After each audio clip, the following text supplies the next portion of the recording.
back. Israeli military leaders say they're pulling thousands of troops out of the Gaza Strip over the next several weeks. It's believed the move could set the stage for a new long-term phase of lower intensity fighting against Hamas. Now, this comes as the U.S. and other countries are calling on Israel to de-escalate its aggression. Fox News correspondent Trey Yingst has more from Tel Aviv.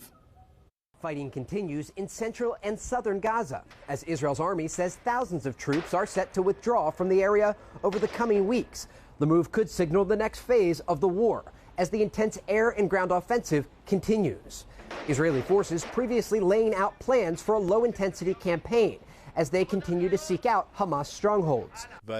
These adjustments are meant to ensure planning and preparation for the rest of 2024.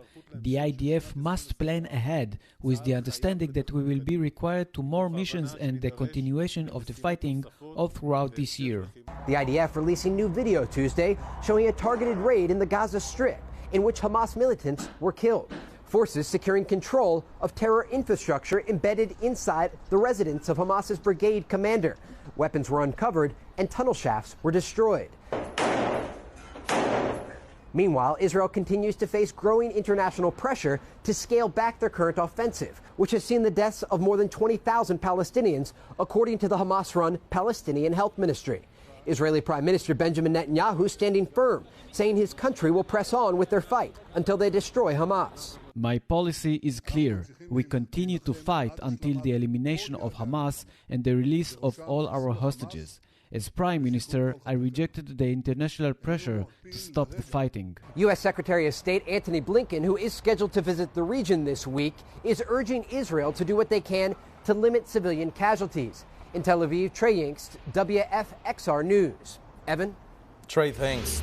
Well, after months of protecting Israel in the Mediterranean Sea, the USS Gerald R. Ford is returning home to Norfolk. The aircraft carrier was deployed to defend Israel in the days following Hamas's attack back on October 7th. It was also sent to prevent a larger conflict in the region.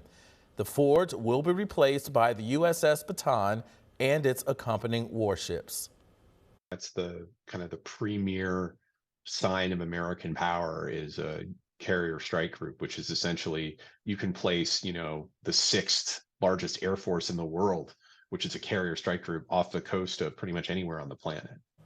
Now, Sam Legrand says by sending the ship home, the U.S. is signaling the ongoing Israel-Hamas war won't expand.